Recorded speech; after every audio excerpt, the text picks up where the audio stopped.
Hello everyone, बहुत long time बाद में वीडियो पोस्ट कर रही हूँ। तो यहाँ पे मैं बनाने जा रही हूँ पेडिट ब्लाउज, जो कि एकदम ज़बरदस्त बना था। मेरे कस्टमर भी खुश हो गई थी। तो यहाँ पे हम बनाएंगे प्रिंसेस ब्लाउज, जिसके लिए मैंने यहाँ पे पैटर्न ले लिया है। और ये काफ़ी हैवी साइज था, लाइक 38 या 40 अराउंड। तो यहाँ पे हम उतना ही अस्तर लेंगे जितना हमें आगे पीछे के मतलब पार्ट निकालने के लिए चाहिए। बाजू का हम बाद में लेंगे, क्योंकि ऐसा होता है कि पैडेड ब्लाउज में ना हमें डबल चाहिए होता है, पैड लगाने के लिए भी चाहिए होता है, आगे कपड़े में भी चाहिए होता है। तो उसी हिसाब से हम कपड़ा लेंगे। तो यहाँ पे हमारा अस्तर है, मेन फैब्रिक नहीं है। अगर आपको बार बार प्रिंसेस लगाने में दिक्कत होती है, तो सबसे बेस्ट आपके लिए ये है कि आप पैटर्न बना के तैयार करके रखें खुद के पास। ये सबसे बेस्ट ऑप्शन होता है, क्योंकि इससे क्या होता है ना, आप लोगों को दिक्कत नहीं होती है। लाइक बार बार जैसे भूल जाते हैं ना छोटी छोटी चीजें, वो आप नहीं भूलेंगे और पैटर्न आपके पास बाकायदा रहेगा। बस ये होता है कि साइज घटाने बढ़ाने में हल्का सा दिमाग लगाना पड़ता है। दिमाग तो हर चीज में ही लगाना पड़ता है आखिर। खैर, इसको मैं ट्रेस कर लिया है एज इट इज।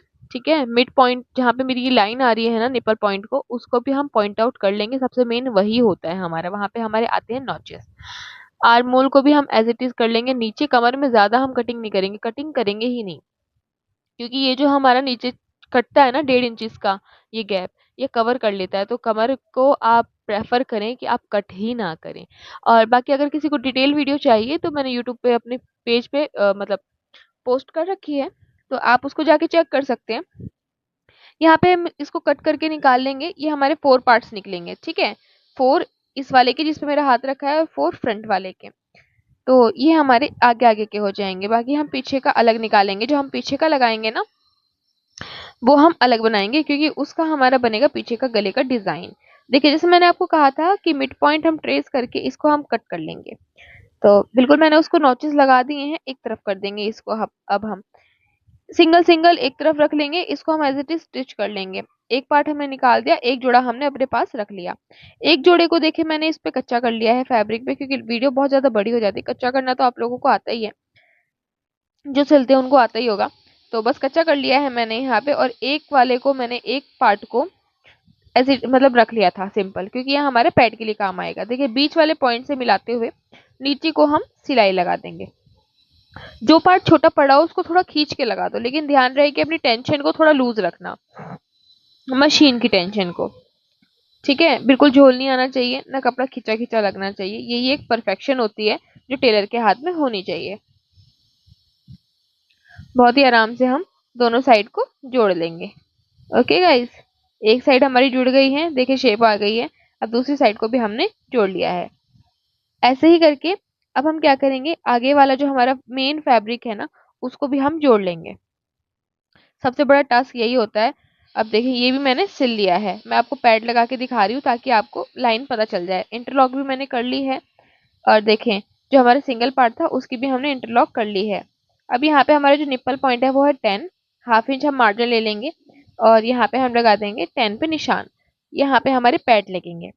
दोनों निशान हमारे इक्वल होने चाहिए। अब एक निशान आप ऊपर से नापेंगे, एक निशान आप नीचे से नापेंगे। उससे क्या होता है ना, निशान मतलब पैड आपके बिल्कुल ठीक लगते हैं।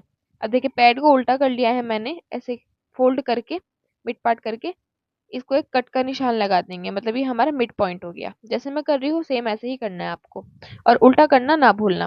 पैड को दोनों तरफ से उल्टा कर लिया है, देखिए सीधे करके ऐसे हो जाएगा ये।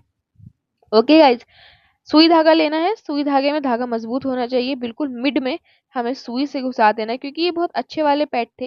तो थोड़ा मेरे को इसको टाँकने में बहुत दिक्कत हो रही थी। कुछ मेरी सुई की नोक भी थोड़ी खराब थी उस वक्त पे। खैर, उसको इग्नोर करें। इसको हम अच्छे से टाँक देंगे, पक्का कर देंगे हम अच्छे से उसको। जैसे बटन टाँकते हैं ना, ऐसे ही हम इन पैड को भी टाँक देंगे।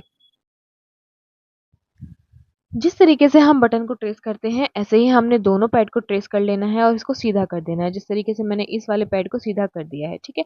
उसके झोल से ना घबराएं, क्योंकि जब विमेन वेयर करती है तो वो झोल जो है वो नहीं दिखता है, ठीक है, विजिबल नहीं होता है। तो और ये बड़े साइज के पैड हैं, तो थोड़ा बहुत झोल आएगा भी। झोल इन द सेंस कि वो थोड़ी बहुत आपको दिखेगी लेयर ऐसे होती हुई। खैर, उसको साइड रखें। अब हमने इसको ना अपने मेन फैब्रिक के ऊपर रख के मैंने आपको दिखा दिया। बारी अब यहाँ पे आती है हमारे बैक की। अब बैक का गला जितना आपको जैसे चाहिए आप उस हिसाब से बना लें। अब जैसा डिजाइन मेरी कस्टमर मेरे को बोल के गई थी, मैं वैसा ही बना रही हूँ बिल्कुल। इनको 2 इंचेस से भी कम का मतलब हुक पट्टी चाहिए थी इनको, चेन वाला इनको नहीं पसंद है। और ये जो गहराई वाला डिज़ाइन बनाते वक़्त ना आप ये भी देख लेंगे कि कमर बहुत ज़्यादा ओपन अप नहीं होनी चाहिए, और ये बिल्कुल बैकलेस इसलिए है क्योंकि ब्रा नहीं पहननी पड़ती इसमें, तो उस वजह से ही हम बैकलेस बना सकते हैं इसको। अब मेरे से थोड़ी-सी गलती हो गई थी गला बनाने में, तो मैंने उस चीज़ को नोटिस कर लिया था, थैंक गॉड। फिर इसके बाद मैं गला बनाऊँगी। 5 इंच का हमने यहाँ पे एक निशान ले लिया है, और 8 इंच की हमने चौड़ाई ले ली क्योंकि बोट नेक है ऊपर, ठीक है? अब इसको हम निकाल लेंगे काट के। ये मेरा पेस्टिंग था। अगर आप कोई गला बनाते हैं ना, लाइक डिज़ाइनर गला बनाते हैं, तो आप पेस्टिंग का ही यूज़ करें, अदरवाइज़ आप बुकरम का यूज़ कर सकते हैं। नॉर्मल यूजुअल बनाने में, नॉर्मल यूजुअल गला बनाने में आप बुकरम का यूज़ कर सकते हैं, अदरवाइज़ आप पेस्टिंग का ही यूज़ करें। उससे फिनिशिंग में बहुत ज़्यादा पावर आ जाती है, बहुत ही प्यारी फिनिशिंग आती है। अब यहाँ पे हमने 3 इंचेस पे एक निशान लगा लिया है, और यहाँ पे 2 इंचेस पे हमने एक निशान लगा लिया है, ठीक है? 2 इंचेस पे। अब यहाँ पे हम इसमें बोट दे देंगे। अब ये जो बचा हुआ निशान है 2 इंचेस का, अब इसको क्या करेंगे हम, वो छोटा-सा जो गोलाई वाला आई वाला निशान था ना, वो हम यहाँ पे दे देंगे। मैं पेन से निशान इसलिए दे रही हूँ क्योंकि मेरे को इसको काट के ही निकालना है, ठीक है? और अगर ये बुकरम होती तो मैं चॉक से देती, बाकी मुझे पेन से क्लीन लगता है, इसलिए मैंने पेन से निशान दिया है। बाकी आप चॉक मट्टी से भी लगा सकते हैं, जैसे आप चाहें। अब इसका एक्स्ट्रा बुकरम को हम काट के निकाल देंगे। जो शेप है हम उस शेप में ले आएँगे। ज़्यादा चौड़ी हमें पट्टी नहीं रखनी है क्योंकि ज़्यादा चौड़ी पट्टी भी ना फिर ऐसा लगता है कि किसी गँवार ने सिला है। तो इसको हटा दें, काट के अंदर के पार्ट को। बस ये कट गया है हमारा। इसको भी काट के निकाल देंगे, और फिर हम इसको रख देंगे एक फैब्रिक पे, पेस्ट कर देंगे, ठीक है? अब ये वाला पोर्शन हमारा कट गया। अब नीचे वाला पोर्शन को हम कट करेंगे। ये हमारा आ रहा था 8.5 समथिंग, ठीक है? उसको हमने अच्छे से मेजर करने के बाद हम उसको निकालेंगे पेस्टिंग पेपर पे।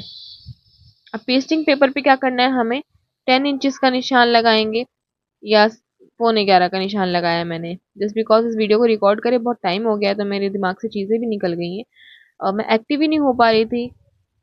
खैर, अब जितना आपको मतलब चाहिए ब्रॉडनेस, उस हिसाब से आप उसमें 1.5 इंची प्लस करके या 2 इंची प्लस करके आप बुकरम का निशान ले लेंगे। फिर इसको आई वाला शेप देना है, या जो भी शेप आप बोलो इसको, वो शेप आप दे देंगे। जैसे मैंने आपको पहले गला बनाते हुए दिखाया है, वैसे ही गला इसका सेम बनेगा। इसमें हमें पेस्टिंग ज़्यादा चाहिए होगी, और फैब्रिक भी हमें ज़्यादा चाहिए होगा। तो ध्यान रहे कि जब भी आप ऐसे डिज़ाइनर ब्लाउजेज़ के लिए अस्तर परचेज़ करें तो थोड़ा ज़्यादा परचेज़ करें। उससे क्या होता है कि आपको बार-बार भागना नहीं पड़ता है शॉप्स पे।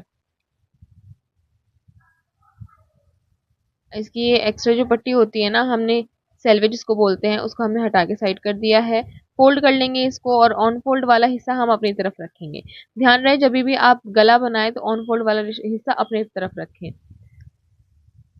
मार्जिन छोड़ते हुए 1.25 इंच का मैं मार्जिन ले रही हूँ। 1.25 इंच का नीचे, 1.25 इंच का ऊपर मार्जिन लेते हुए हम इसके बीच में दौरान में हम डिज़ाइन बनाएंगे। जो भी डिज़ाइन आपने बनाना है आप वो डिज़ाइन बना लें, बस कैसे बनाना है वो मैं आपको बता रही हूँ।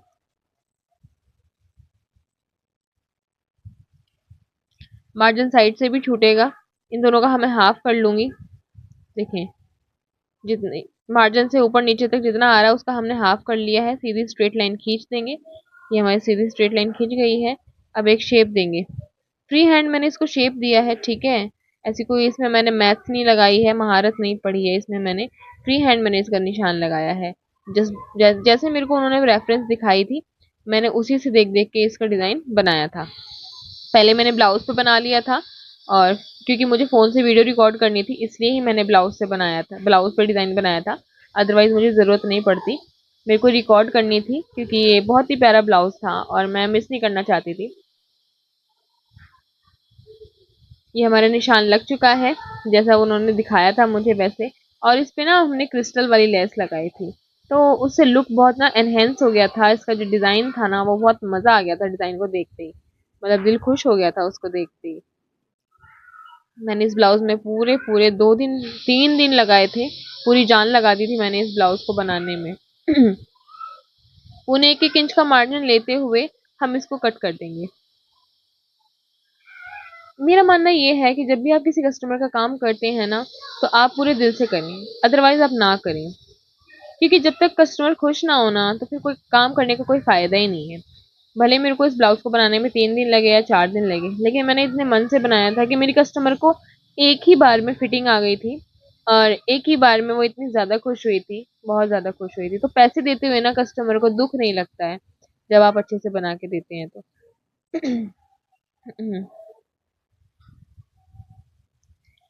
गला हमारा बनके रेडी हो चुका है। अब इस पे हम फैब्रिक लगा लेंगे, ठीक है। ये हमने फैब्रिक ले लिया है, अस्तर ही था हमारे पास, तो इसको हम ट्रेस कर लेंगे प्रेस से। फिर इसको हम स्टिच कर लेंगे। स्टिच करना है कैसे, आप वो भी देख लीजिए। चाहे तो आप इसको प्रेस से भी जमा सकते हैं, लेकिन मुझे प्रेस से मतलब ऐसा लगता है कि बर्न हो जाएगा। काफी लोग होते हैं जो प्रेस से ही इसको सेट कर लेते हैं, तो बहुत अच्छी बात है, प्रेस से भी कर सकते हैं इसको। बाकी मेरा खुद का चॉइस प्रेफरेंस है कि मैं इसको मशीन से स्टिच करती हूँ। अदरवाइज आप फेविकॉल से भी इसको चिपका सकते हैं। सेम इसी तरीके से हम इसको भी सिल लेंगे चारों साइड से।